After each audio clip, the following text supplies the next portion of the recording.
I'm always surprised sometimes by polling in the information that comes out that the American public is paying more attention than I think we sometimes in the political space give them credit for. No, they don't tend to be as ideologically rigid as I think we think they are sometimes, but by the same token, they are noticing some of the similar things that we are noticing, even though they may come to a different conclusion based on their own biases, ideology, and the propaganda that they've been fed. On one end of the political space, you have this Joe Biden talking about COVID-19, or trying to We anyway. have to make sure everyone has access to maintain affordable health insurance coverage. We should be making it easier, not harder, to make sure make sense to, let me put it another way. It makes no sense. It makes no sense. We have to make sure. Again, you may think, if this was one, okay, fair enough, but this is not one. This is every time Joe Biden opens his mouth, he has an inability to articulate his thoughts, especially if he's not reading from something. And oftentimes, even when he is reading from something, these virtual town halls, these meetings, these things have been going miserably and rather embarrassing. Apparently, the public notices. On the other side, however, they're left with also this. In February and in March, and there are some Americans. I don't know about rallies. I really don't know about rallies. I know one thing. In February. I haven't left the White House in months, except for a brief moment to give a wonderful ship the comfort. You held a rally in March. I don't know. Did I hold a rally? I'm sorry, I hold a rally. Did I hold a rally? Let me tell you, in January, when I did this, you had virtually no cases and no deaths. Again, we are talking about March. You held a rally in March. That's her point. By the time we hit January, and by the way, he's lying here.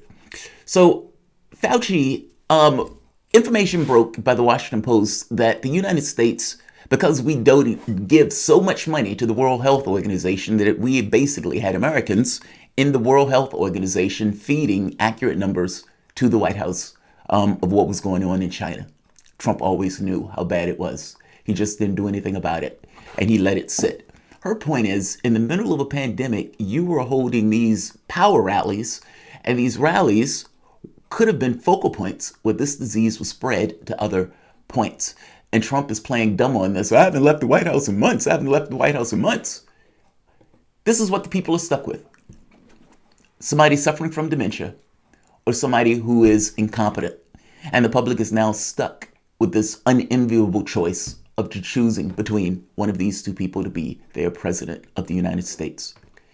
Some of the polling that has come out on the COVID-19 and the handling of that pandemic, this particular crisis, does not bode well for one Joe Biden.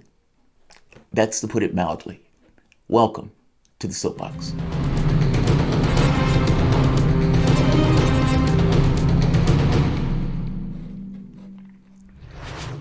My name is Jamarl Thomas. This is a late night soapbox. Guys, if you dig this content, please like, share, subscribe. You can always support this content through PayPal Patron. My wife and I like to say this content is brought to you by you, because that is indeed true. I'm not going to keep this video long because I have a few videos that I want to get to tonight, including potentially a 420, because it is 420. This is a holiday after all, at least for stoners. But I want to go into the COVID-19 response. Now, I've watched Joe Biden give one horrible interview, conversation, press conference after the next. And this has been going on for months. And my thing is, even with the media trying to pretend like this is not taking place, because there are times in the media where they are like leading him, where they would never give that much leeway to any other candidate, let alone somebody like Sanders. But Joe Biden, treating him as if he is a child and that he is mentally handicapped, they give him breadcrumbs that effectively help him through the interview without necessarily being too challenging to him. They don't want the damaged goods because ultimately they have a dog in the hunt. They hate Trump. They want Trump out of office.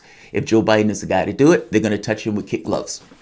Joe Biden, who's being, at this point, accused of rape that mainstream media ignores, that had all of these defects in his character that mainstream media never necessarily brought up and gave him mostly glowing coverage. Now, we're stuck in a situation where Donald Trump and Joe Biden are the two main candidates that are running in the race. Like I said, Joe Biden, for months, I'm not being able to articulate his thoughts.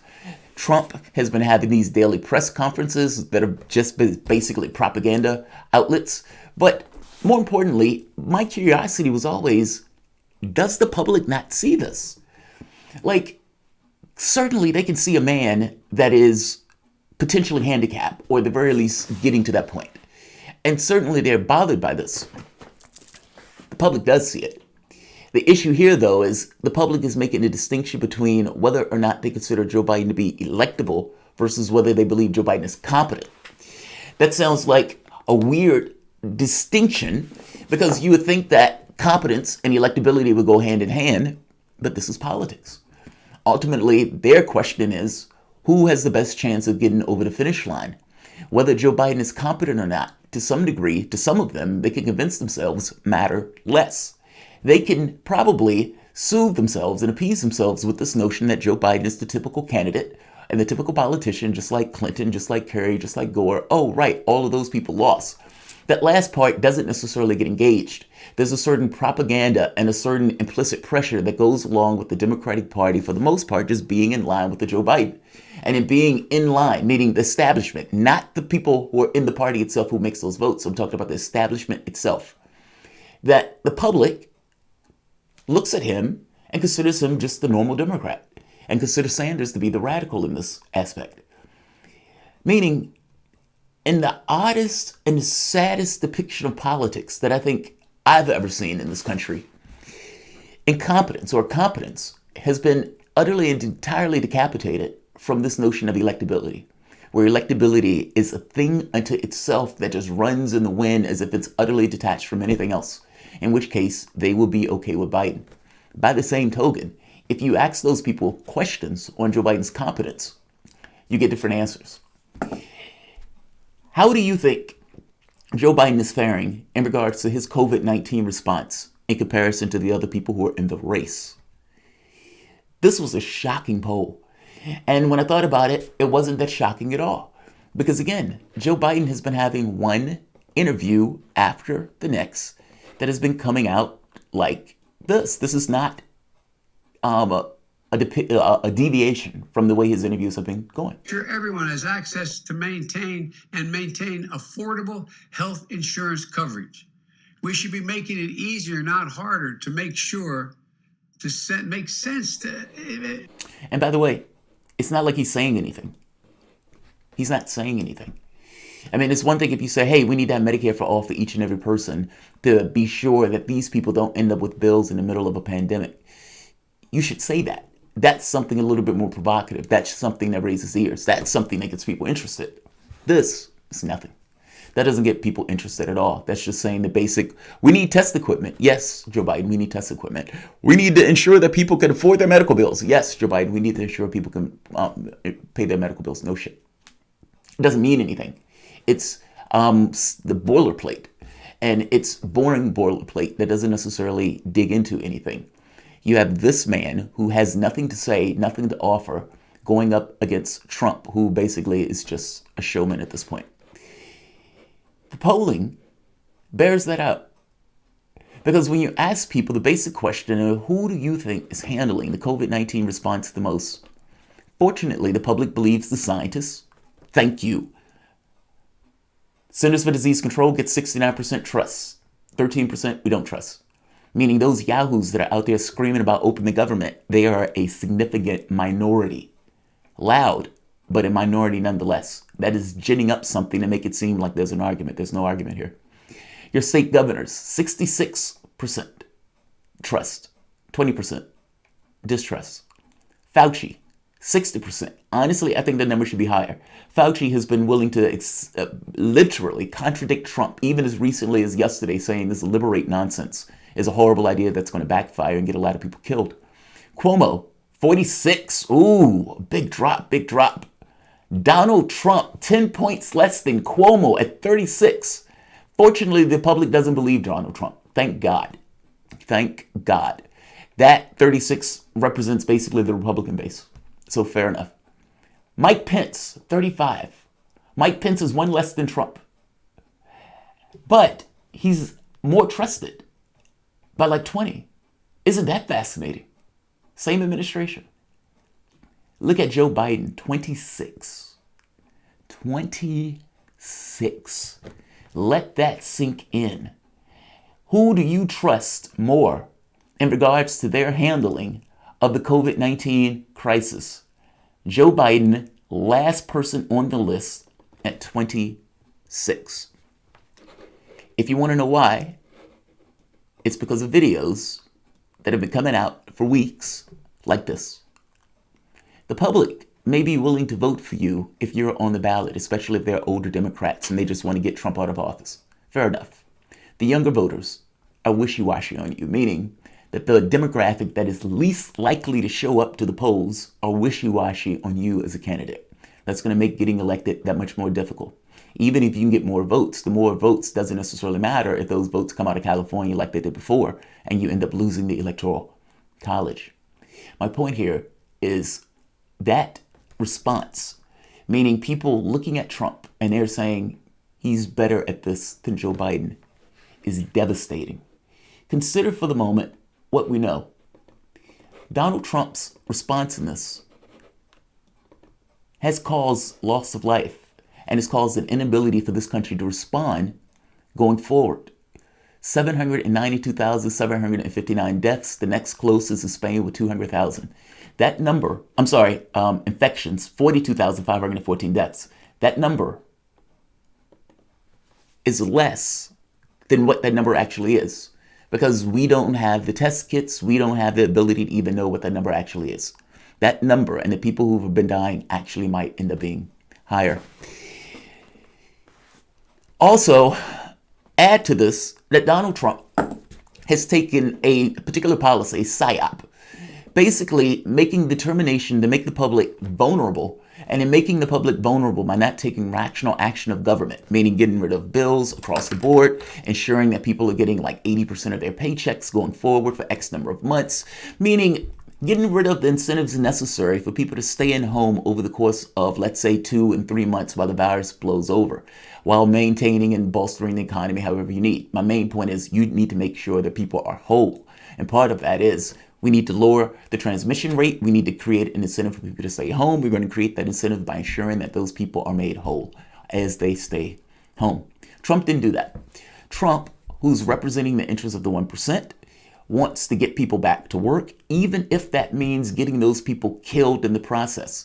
You also have a situation where right-wingers believe at this point that since blacks are the ones who are dying the most or people of color, that it's okay.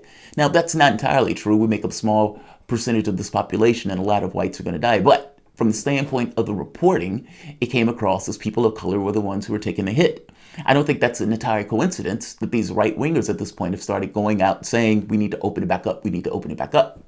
Beyond that point, those right-wingers, I would imagine some of them are vulnerable from the standpoint of economic means, and seeing as they spend a lot of time bashing the poor and bashing the vulnerable, that now they're in this particular situation, they themselves are vulnerable.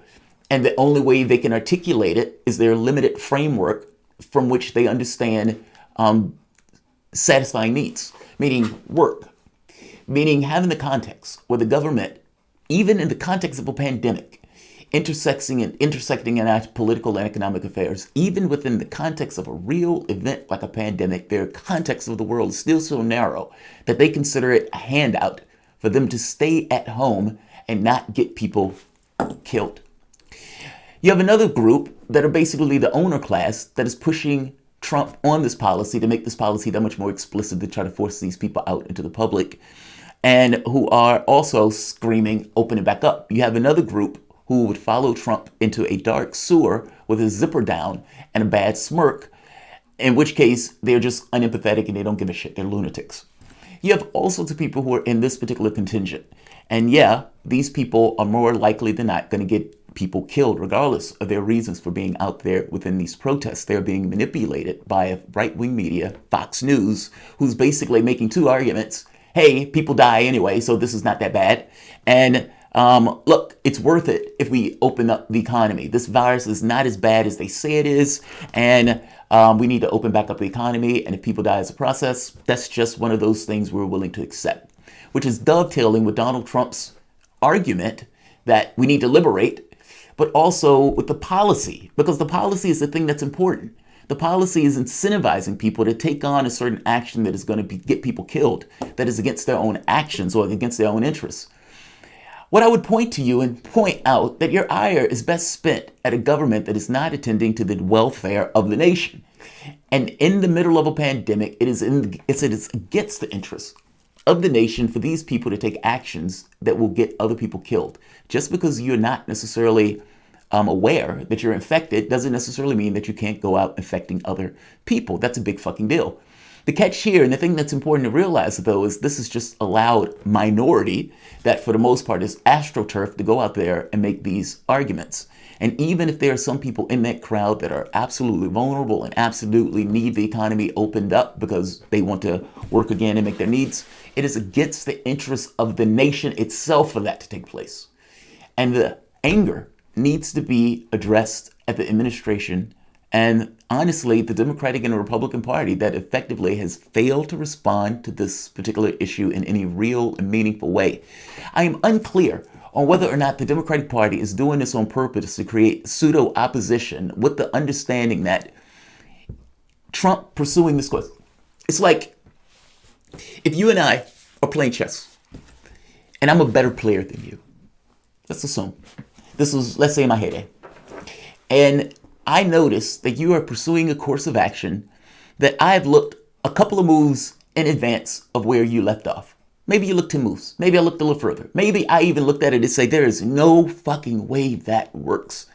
And I allowed you to do exactly what you want to do. Because in my head, I'm going to now prove you wrong in order to take advantage of the fact that you fucked up in this course of action. Sometimes you let your opponent fuck up. You let them essentially create the rope that's used to hang themselves. This is cynical, so don't misunderstand me. But is democratic opposition faux opposition? Meaning, is it there to be so weak, intentionally for political reasons, to allow Trump to basically get a lot of people killed, where the White House would be blamed for those people being killed, with the Democratic Party can say, well, we tried to incrementally do a little bit better, while already understanding that if a large number of people get killed, it doesn't matter. Trump is not going to be able to blame China or Russia or anybody else. This is going to fall on him, and he is going to get blamed for it. And Joe Biden would be able to go stumbling into the White House regardless of what Joe Biden is doing. That's not a factor of Joe Biden. That's a factor of the Democratic Party basically putting up fake opposition to allow Trump to fall on his face. Now, the other part to that is, no, they may actually just be that weak. That decades of no accountability, decades of the left not holding their leaders accountable, decades of the left just putting somebody in that office for the sake of who they are not because of something that they're doing, has basically allowed a situation where they are just feckless and weak and don't necessarily offer anything because they've never been forced to offer anything in the first place. I vacillate between those two in regards to which one it is, and to be honest, give you a little bit of both. Either way, this doesn't bode well for Joe Biden if the public continues to see him as being this weak and this ineffective. And the notion that you are the last man on the totem pole with 20% is astonishing. It is an astonishing number. Cool Blue 71.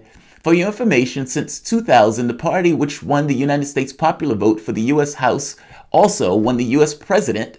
Real Clear Politics is Democrats leading the generic congressional vote. We will see. We will see. Look, I think my issue here is that,